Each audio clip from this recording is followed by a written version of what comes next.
नमस्कार। आज बात करते हैं एंटी माइक्रोबियल EMR के विषय में। हम अपने पैसा से अपने शरीर की रक्षा के लिए जो दवा खा रहे हैं, उन दवाओं का हमारे शरीर पर क्या प्रभाव है और किस स्थिति में खाना चाहिए, यह समझना ज़रूरी है। बहुत सारी दवाएं एंटीबायोटिक, जिसको हम आम बीमारियों के इलाज के लिए बिना बैक्टीरियल इन्फेक्शन के किसी किसी बात पे ले रहे हैं, और उन दवाओं से हमारे शरीर में क्या क्या प्रभाव हो रहा है, इसको समझेंगे। बार बार वीडियो बनाते हैं एंटी माइक्रोबियल रेजिस्टेंस के विषय में कि एक दिन ऐसा समय आएगा जब पूरे लोगों के शरीर पर कोई भी एंटीबायोटिक काम नहीं करेगा, यानी कि हमारा जो देश है वह सुपर बग की स्थिति में चला जाएगा। अभी हाल ही में anti microbial resistance research and surveillance network की रिपोर्ट में यह खुलासा हुआ है। करीब 1 करोड़ लोगों पर यह रिसर्च किया गया और पाया गया कि 55,000 लोगों पर यह 5 दवाई, जो हम लोग रोज़मर्रा की ज़िंदगी में मांग कर खाते हैं, उन दवाओं का हम नाम बताएंगे। किसी को सर्दी होता है, बुखार होता है, पेट का प्रॉब्लम होता है, बाल झड़ता है, कुछ भी होता है तो बहुत सारे लोग अपने आप मांग कर खाते हैं। या बहुत सारे मेडिकल स्टोर पर आप जाके बोलिए कि हमको माथा में दर्द है, हमको आँख में दर्द हो गया, हमको नाक में दर्द हो गया, हमको दांत में दर्द हो गया, हमको स्किन खुजला रहा है, हमारा बाल झड़ रहा है, हमको भीतर से बुखार लग रहा है, हमको कमजोरी हो रहा है। इस सभी के नाम पर जो 5 सबसे कॉमन दवाई गांव देहात शहरों में बिहार में इस्तेमाल होता है, उसको जानेंगे। यह दवाई लोगों पे काम करना बंद कर रहा है। एंटीबायोटिक का इस्तेमाल बैक्टीरिया जब शरीर में कोई इंटर करता है, कोई भी बैक्टीरियल इन्फेक्शन होता है, उसको मारने के लिए किया जाता है। बहुत सारे खतरनाक बैक्टीरिया जैसे मेनिंजाइटिस, इंसेफ्लाइटिस, निमोनिया, चाहे और भी बहुत सारा बैक्टीरियल डिजीज़ है, जिनमें यदि हम दवाओं का इस्तेमाल उचित समय पे नहीं करें तो मनुष्य की जान भी जा सकती है। आप समझ लीजिए कि कब ऐसा कोई समय आएगा जब आपका शरीर बीमार हो और उस इमरजेंसी कंडीशन में आपके शरीर को उस दवा की ज़रूरत हो और वह दवा ही काम करना बंद कर दे। मान लीजिए कि कोई ऐसा आदमी है जिस पर आप इमरजेंसी में निर्भर हैं और वह आपको धोखा दे दे, आपको रोड पर लाकर फेंक दे, तो जब शरीर में आपकर कोई दवा काम नहीं करेगा तो आप तड़प तड़प कर मर जाइएगा। और यह जो दवा हम लोग ले रहे हैं, वह बिना डॉक्टर के पुर्जा पर लिखे शौकिया तौर पे मांग कर, जैसे किसी को आजकल बुखार, सर्दी, खांसी कुछ भी होता है तो लोग अजिथ्रोमाइसिन दवा का इस्तेमाल सबसे ज़्यादा करता है एंटीबायोटिक में। अजिथ्रोमाइसिन, सिफैक्जिन, सिप्रोफ्लोक्सासिलिन, उसके बाद सिफरैक्जिम, सिफोडॉक्सिम, लिवोफ्लोक्सासिलिन, यह सब जो दवाओं का जो इस्तेमाल हम लोग बहुत भूजा पकौड़ी की तरह कर रहे हैं। और यह दवा जब हमारे शरीर पर काम करना बंद कर देगा तो इमरजेंसी की कंडीशन में हमारा जो है इलाज नहीं हो पाएगा और हम तड़प तड़प के मर जाएंगे। बार बार इसको हम लोग जागरूक कर रहे हैं और लोग को भी यह समझ में नहीं आ रहा है। लोग भूजा पकौड़ी की तरह दवा को मांग मांग के खा रहे हैं, या फिर दवा के दुकानदारों द्वारा बिना डॉक्टर के पर्ची पर, बिना बीमारी के कन्फर्म किए दवा का सेवन, एंटीबायोटिक का सेवन किया जा रहा है। बहुत सारे दुकानदार ऐसे हैं जिसको बुखार किसी को होता है, सर्दी खांसी होता है, या कमजोरी से शरीर में कमजोरी भी रहता है, तो वे टाइफाइड के नाम पर 10-10, 20-20 को इंजेक्शन देते हैं, जो बार बार कहते हैं। अभी आप देख लीजिए कि हर शहर में 35% से 30% लोगों में एंटीबायोटिक रेजिस्टेंस डेवलप कर गया है। आम बीमारियों पर इन दवाओं का असर बेअसर हो रहा है। ICMR का रिपोर्ट है, इस पे शोध हो रहा है और लगातार इस पे जागरूक अभियान भी चलाया जा रहा है। सरकार के इस दिशा में प्रयास किया जा रहा है। एक फैक्टर जो हम लोग किसी दवा के दुकानदार से या कहीं से दवा मांग के खाते हैं, अपने से मांग के खाते हैं, दूसरे से लिए खाते हैं, लेकिन दूसरा फैक्टर है जो पशुपालन के दृष्टिकोण से भी देखेंगे कि जो अभी पशुपालन के लिए चूजा, मतलब कि मुर्गा, मुर्गी, बकरी, जो भी चीज़ हम लोग पशुपालन करते हैं, उनके दूध में, मांस में, उनको पालने पोसने के लिए, उनको बीमार नहीं हो, उनसे अधिक काम के लिए, उनके अधिक दूध के लिए, उनसे अधिक मांस और अंडा के उत्पादन के लिए हम पशुपालन विभाग में, पशुपालन जहाँ पे होता है वहाँ पे बहुत अधिक मात्रा में धड़ल्ले से एंटीबायोटिकों का इस्तेमाल किया जा रहा है।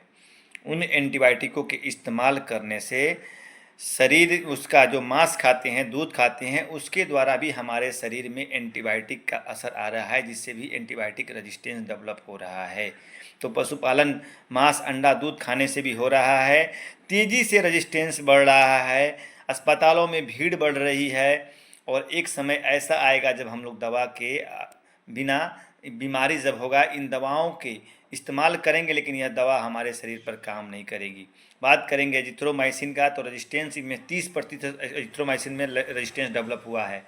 इसमें बैक्टीरियल इन्फेक्शन में मारने के लिए हो रहा है, लेकिन लोग वायरल फीवर में, सर्दी में, जुकाम में, धड़ल्ले से इसका इस्तेमाल कर रहे हैं, जिससे एंटीबायोटिक रेजिस्टेंस डेवलप हो रहा है।